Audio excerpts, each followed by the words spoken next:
నల్గొండ గడ్డ కాంగ్రెస్ పార్టీకి అడ్డా అని మంత్రి కోమటిరెడ్డి వెంకటరెడ్డి అన్నారు. కాంగ్రెస్ కండువా మూసే కార్యకర్తలే పార్టీకి బలమని చెప్పారు. ప్రజాప్రభుత్వ సంక్షేమ పథకాలు ప్రతి గడపకు చేర్చే బాధ్యత కార్యకర్తలదేనని చెప్పారు.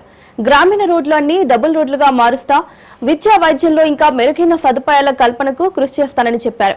రానున్న స్థానిక సంస్థల ఎన్నికల్లో ఉమ్మడి నల్గొండ వ్యాప్తంగా 100% కాంగ్రెస్ పార్టీ జెండా రెపరెపలాడాలని చెప్పారు మంత్రి కోమటిరెడ్డి వెంకటరెడ్డి.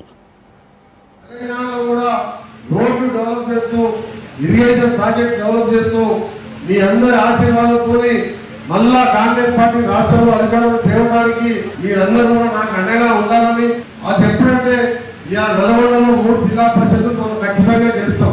మనం కూడా 12 అసెంబ్లీలో గెలిచినాం. ఒక నెల్లిపూడి గెలిచిన 2-3 వేల ప్రజలతో గెలిచిన ఆయన పెద్ద పట్టించుకునే అవసరం లేదు. ఈసారి నేను సూర్యాపేట ఒక కాన్సెప్ట్ లో ఒక రౌండ్ కొడితే 100% సర్పంచ్ సూర్యాపేట గెలిపించే బాధ్యత. అందుకనే 2018లో రెండోసారి హరీష్ రావు గారికి ఇరిగేషన్ సాధ్యం చేయలేదట. మరి 2018 చెప్పాలిగా ఈ మాట.